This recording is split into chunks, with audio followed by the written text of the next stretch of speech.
Assalamualaikum warahmatullahi wabarakatuh. Perkenalkan, nama saya Muhammad Dani Pradana dengan NPM 24110210113 dengan jurusan Ekonomi Pembangunan dalam mata kuliah Manajemen Keuangan EP kelas C yang diampu oleh Bapak Dwi Nugroho SEMA.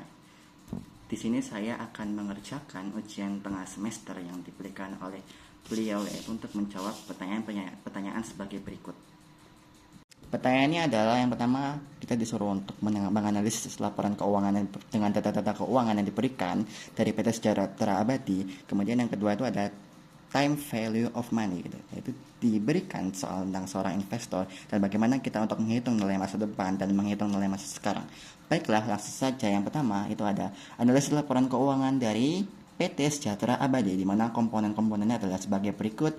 Ada kas, piutang, persediaan, aset lancar, aset tetap, dan lain sebagainya dengan nilai dalam juta rupiah, yaitu 500 juta, 500 juta, 700 juta, 1.300 juta, dan lain-lainnya.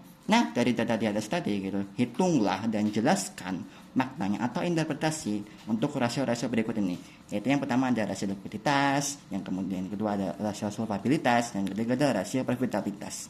Nah, langsung saja untuk rasio likuiditas yang pertama itu ada current ratio gitu.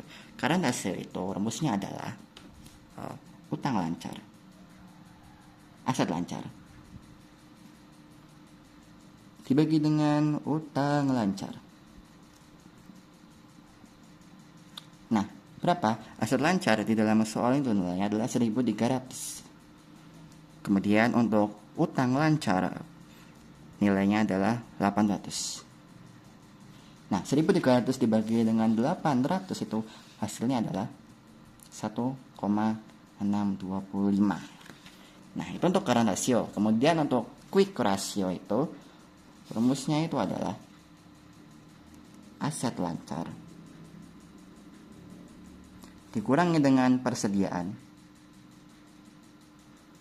Nah, kemudian dibagi dengan utang lancar.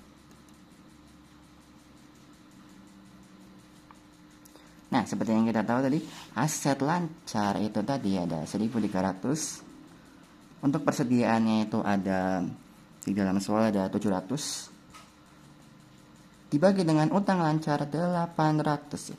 Maka hasilnya itu adalah 0,75. Nah, kemudian untuk yang B itu ada rasio solvabilitas. Yang pertama ada debt to asset ratio atau DAR. Rumusnya itu adalah total utang dibagi dengan total aset. Nah, total utang di dalam soal itu adalah 1.400. Dan total aset dari soal itu adalah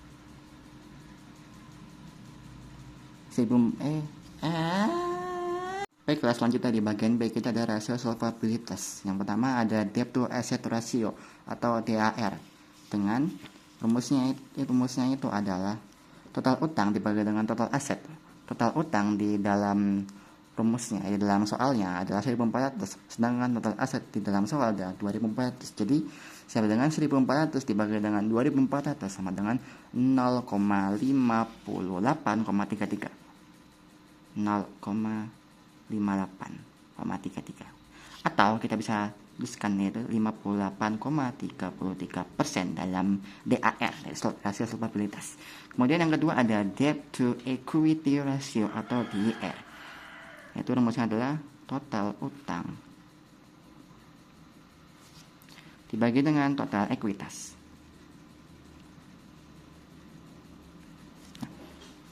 Nah, total utang dibagi dengan total ekuitas di dalam soal itu, total utangnya masih sama 1.400, sedangkan untuk total ekuitasnya adalah 1.400 juga.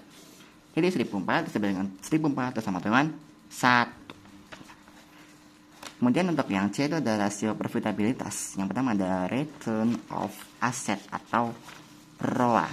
Nah, untuk ROA sendiri itu rumusnya itu adalah laba bersih. laba bersih dibagi dengan total aset.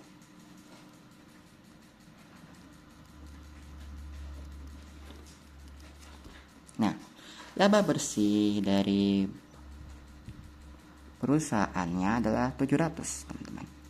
700 dibagi dengan total aset yaitu 2400. Jadi 700 dibagi dengan 2400 gitu, maka hasilnya adalah 0,29,17 atau kita bisa menjadikan persen yaitu 29,17%. Nah, kemudian yang C itu ada net profit margin ya, teman-teman. Net profit margin itu.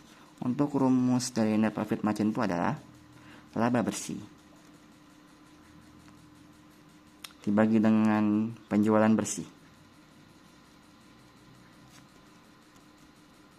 Laba bersih tadi di soal adalah 700, kemudian dibagi dengan penjualan bersih. Penjualan bersihnya itu adalah di dalam soal itu ada 3.400. Jadi 700 dibagi dengan 3.400 itu adalah 0,20,59 atau 20,59%. Nah, kemudian setelah kita menyelesaikan dari persoalan rasio-rasio ini, kita akan menjawab pertanyaan tentang yang kedua yaitu time value of money. Ini diberikan ada seorang investor, dia akan menanamkan dana sebesar 20 juta pada instrumen yang memberikan bunga wajib 10% per tahun gitu. Jadi untuk A, jadi dia itu untuk menghitung future value gitu setelah 5 tahun gitu, future value.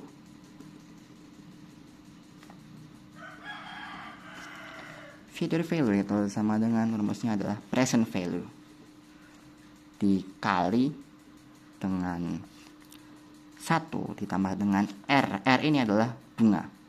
Sedangkan untuk N ini adalah kelipatan konstanta dari tahunnya. Jadi sama dengan PV-nya ya tadi 20 juta. 20 juta dikali dengan 1 ditambah bunganya adalah 10%. Kalau kita jadikan angka biasa 0,10 dikalikan dengan tahun ya, pangkat 5. Jadi hasilnya 20 juta dikali dengan 1,10 pangkat 5. Maka hasilnya itu adalah 32,210 juta 200 rupiah. Ini untuk future value-nya. Kemudian untuk yang B,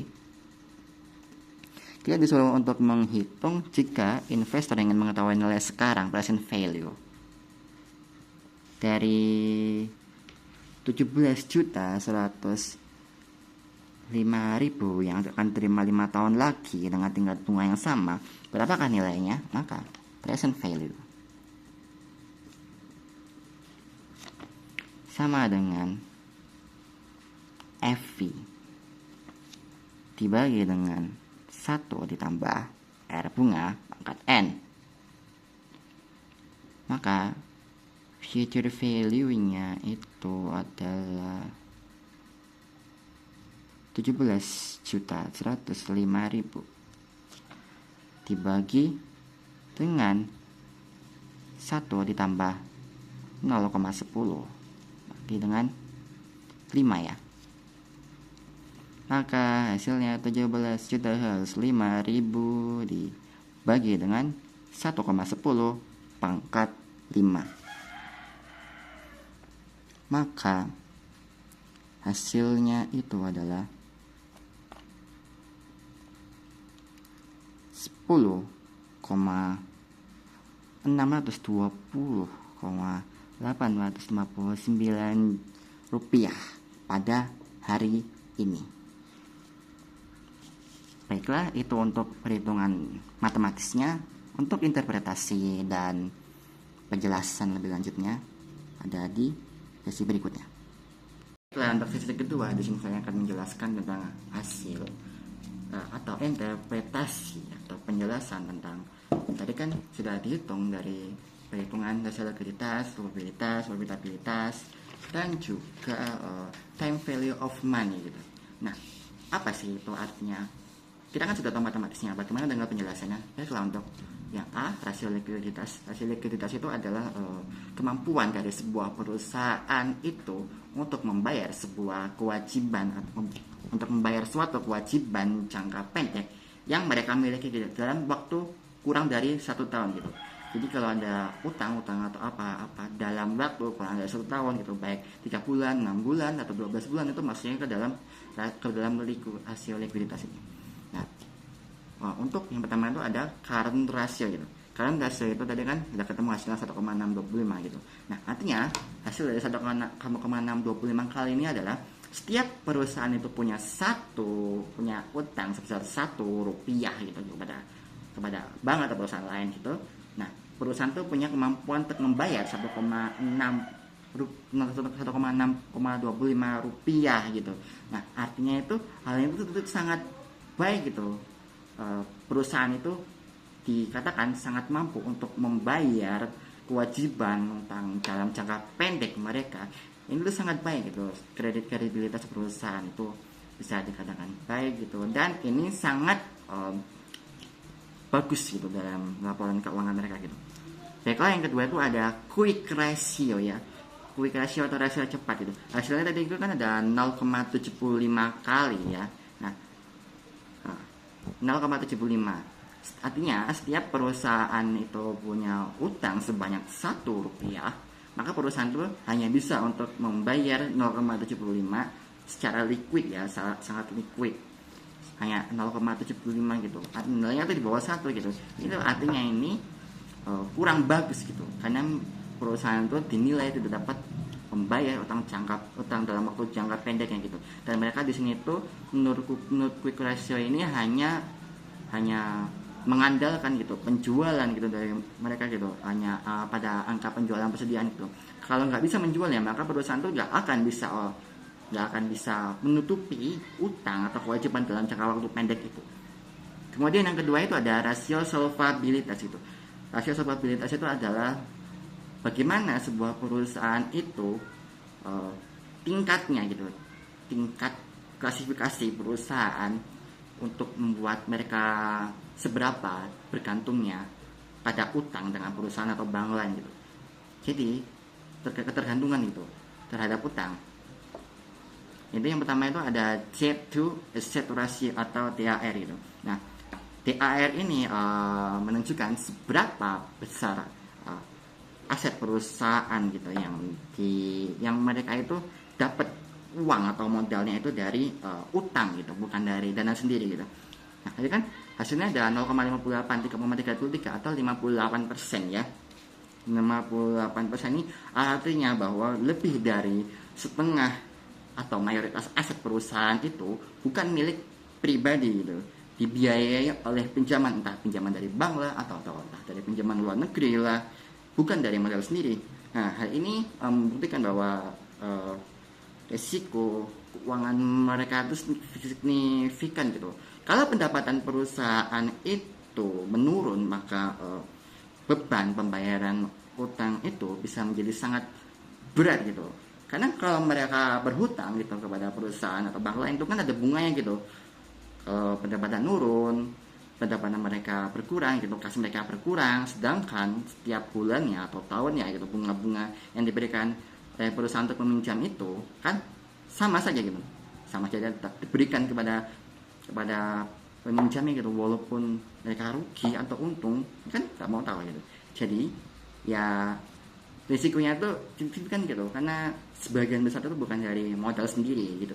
Kemudian untuk yang kedua itu ada debt equity ratio atau DER gitu. Bagaimana rasio ini tuh membandingkan total dari utang perusahaan itu dengan total dari modal yang disetor oleh pemiliknya sendiri atau ekuitas gitu. Nah, hasilnya tadi itu kan ada satu gitu, atau 100% gitu, satu dibanding dengan satu gitu. Nah, artinya bahwa jumlah utang perusahaan itu sama persis dengan jumlah modal sendiri gitu dari pemiliknya sendiri gitu. Nah, ini artinya itu pendanaannya itu seimbang gitu antara dari pemberi pinjaman modal seperti bank atau perusahaan lain, dan juga dari pemiliknya sendiri gitu. Nah, tingkat dari solvabilitas ini tergolong tinggi gitu ya. Ya, ini bisa saja nih untuk memperbesar keuntungan mereka atau malah membuat mereka menjadi lebih rugi gitu. Risikonya semakin besar gitu. Baiklah, untuk yang ketiga itu ada rasio profitabilitas ya. Ada yang pertama ada return on assets atau ROA gitu.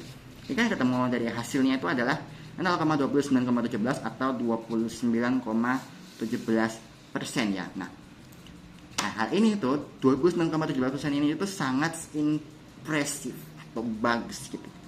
Nah, karena artinya setiap 100 aset yang dimiliki oleh perusahaan itu mampu untuk menghasilkan laba bersih senilai 29,17 rupiah gitu. Ini menunjukkan bahwa perusahaan itu sangat efisien dan efektif untuk mengelola asetnya dan menciptakan keuntungan lebih. Kemudian yang kedua itu ada net profit margin atau NPM. NPM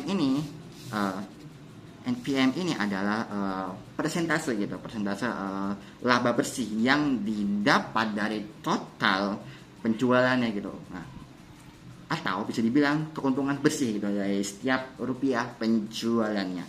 Jadi kan net profit margin itu hasilnya adalah 0,20,59 atau kalau kita persenkan adalah 20,59% gitu. Nah, artinya keuntungannya tuh sehat gitu, 20,59%. Nah, artinya dari setiap 100 rupiah yang didapat dari hasil penjualan itu, perusahaan tuh berhasil membuat laba sebesar 20,59 gitu. Laba bersih itu udah termasuk setelah semua biaya yang lain gitu, di luar dari biaya operasional, pajak dan lain-lain. Nah, ini tuh artinya perusahaan itu memiliki kontrol biaya yang baik atau harga jual yang kuat dan sehat. Kemudian yang kedua, nomor 2 itu kita akan menjelaskan tentang interpretasi dari time value of money atau nilai waktu uang. Yang dimana nilai waktu uang itu adalah sebuah konsep gitu. Konsep bagaimana bahwa uang yang dimiliki saat ini dan uang yang dimiliki di masa depan itu berbeda gitu. Kita bisa saja saat ini untung atau masa depan rugi gitu, atau saat ini kita nilai uangnya tuh kecil sedangkan untuk masa depan bisa besar gitu. Nah, untuk dari soal tadi itu kan ada seorang investor gitu investasi gitu sebesar 20 juta dalam waktu 5 tahun dengan bunga 10% gitu. Nah, artinya jika seorang investor menanamkan dana sebesar 20 juta pada 5 tahun ke depan dengan bunga 10% itu nanti akan menghasilkan uangnya gitu akan menjadi itu tadi hasilnya 32.210.200 rupiah gitu. Nah, ini artinya kekuatan dari bunga majemuk ini yang per tahun ini itu meningkatkan nilai investasi seiring waktu dan bertumbuh-tumbuh gitu. Jadi membuat nilai investasi kita tuh menjadi semakin besar sepanjang tahun karena ini nilai bunga majemuk bukan bunga tunggal gitu. Kemudian yang kedua itu ada nilai sekarang present value gitu. Present value itu bertujuan untuk mengetahui nilai hari ini dari sejumlah uang yang baru akan kita terima gitu di masa depan gitu. Nah, jadi maksudnya itu kita ingin tahu nilai hari ini berdasarkan perhitungan dari nilai masa depan gitu. Jadi kebalik ya, kalau yang future value tadi itu kita menghitung bagaimana pendapatan uang yang akan kita dapatkan di masa depan dari masa sekarang gitu. Kita ngitungnya dari masa sekarang. Sedangkan kalau present value atau nilai sekarang itu kita akan menghitung nilai yang kita punya sekarang berdasarkan future value dari nilai masa depan gitu. Kebalik kan? Nah, Nah, untuk interpretasinya artinya uang sebesar tadi berapa tadi?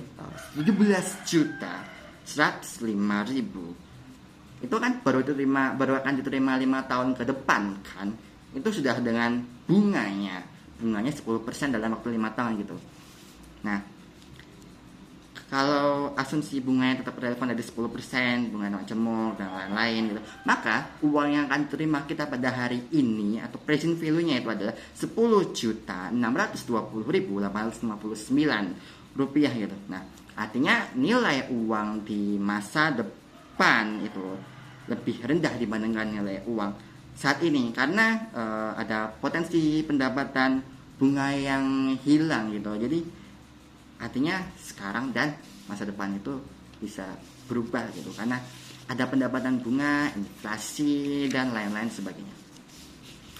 Baiklah, sekian penjelasan matematis dan interpretasi hasil dari rasio likuiditas, profitabilitas, solvabilitas dan time value of money yang adalah nilai masa depan atau future value dan nilai sekarang atau present value. Sekian yang bisa saya sampaikan. Terima kasih. Wassalamualaikum warahmatullahi wabarakatuh.